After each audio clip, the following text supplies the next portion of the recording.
For those you don't know, I have a podcast called Ask Mr. Brown Kids Edition, where I give my perspective on students' questions. So go ahead, ask Mr. Brown. To find out more about that, visit askmrbrown.com. That's askmrbrown.com. Well, the funny thing is I get a lot of response from students from all over the country asking me questions. And I recently got one. I did not make a video for it yet, but I will. The kid asked me, do I ever lie? Did I ever lie? And I think they think of me as a kid, when I was a kid, did you ever lie as a kid? And you know what? Yeah, we're going to talk about that in this edition of Connecting Faith and Life.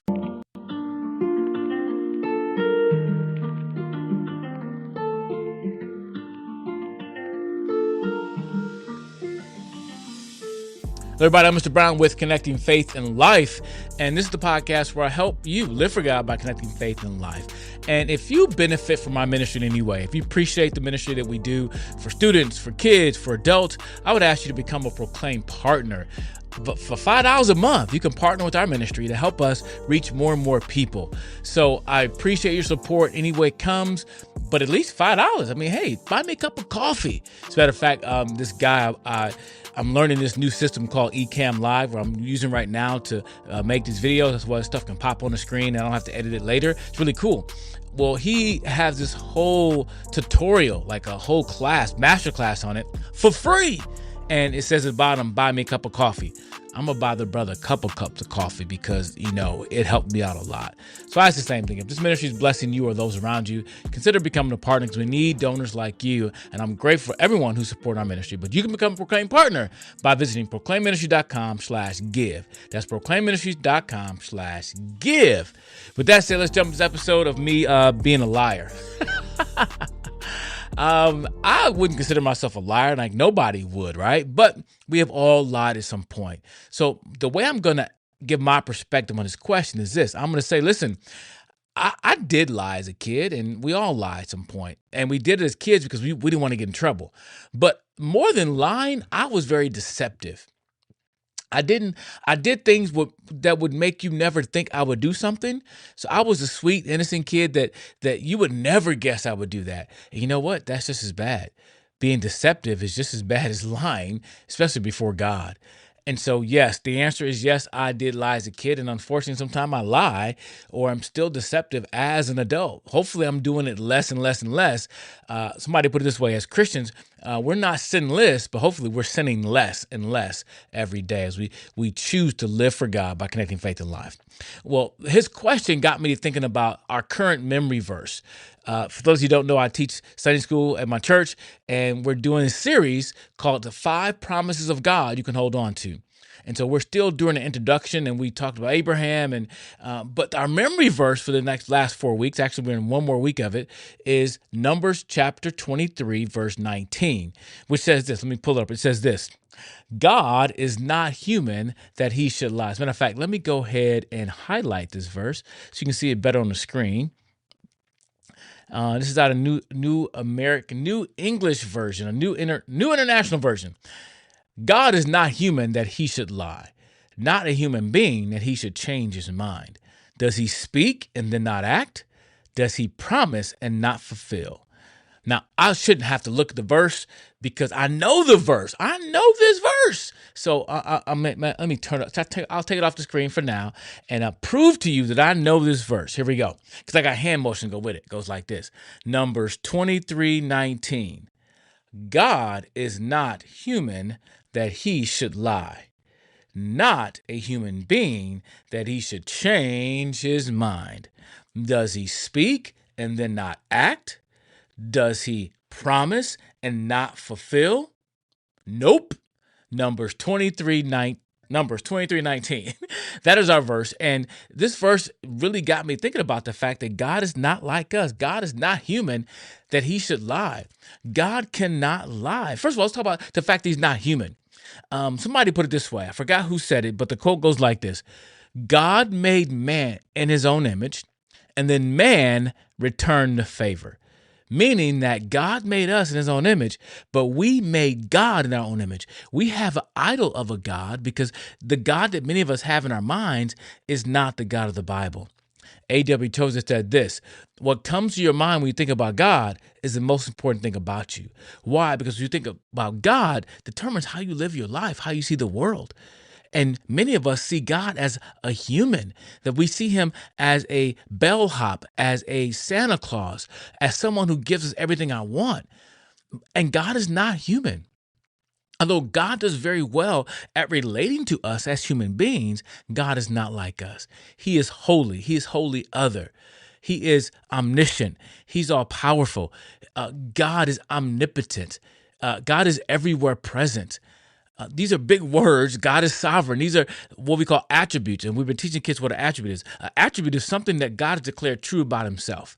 It's not something I simply declared as true about him. It's something that God himself has declared to be true about himself, whether he did it through his word, through his son, or through his creation. The Bible says the heavens declare the glory of God, and they scream for his handiwork, that all this is about God. And we can know God only because he reveals himself to us. So God is not human. He's other. God is wholly other. And then it says that he should lie. God cannot lie. I remember in my, I'm going to call it my spiritual journey, when I started teaching the Bible, going to Bible college, different stuff like that, and being around a lot of other Christians who were studying the Bible. And this question would always come up in different groups. Can God make a rock too big that he couldn't carry?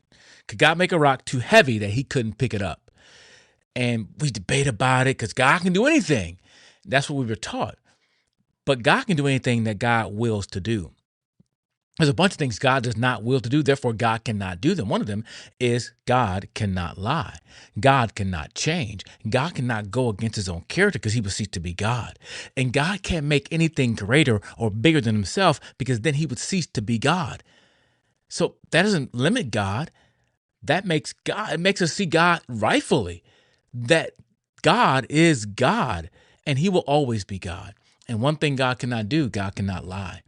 So I can trust God when he makes promises. That's why we're teaching these kids 5 promises of God that you can hold on to, that we can know these promises and trust God. The problem that many of us have is that we make promises for God, or we say God has promised us this or that, and God never promised that. Therefore, we think God let us down. God has not done what he's supposed to do. But the problem is not with God, it's with us. This verse teaches us God is not human that he should lie. Then it goes on, not a human being, emphasizing that same truth, that he should change his mind. Now, this one is difficult because there's times in the Bible where it seems like God relented, God changed his mind. And I believe that's language for us to understand that God can understand us, that God can relate to us. Because I believe this, God knows the beginning, the middle, and the end. He's the Alpha and the Omega. God knows what he's going to do before he does it. So just because God relented from doing something, I don't think it really means he's changed his mind. I think he's interacting with us in a way that he can relate with us. God knows. As a matter of fact, Jesus Christ was slain before the foundation of the world, that God knew that his son was going to die before the world was ever created. So God knows what he's going to do. So I can trust in a God who does not change. He doesn't change his mind. The verse goes on. Does he speak and then not act? Does he promise and not fulfill? Those are kind of rhetorical questions. I told the kids this. It's kind of like when your parents come in your room and say, did you clean your room?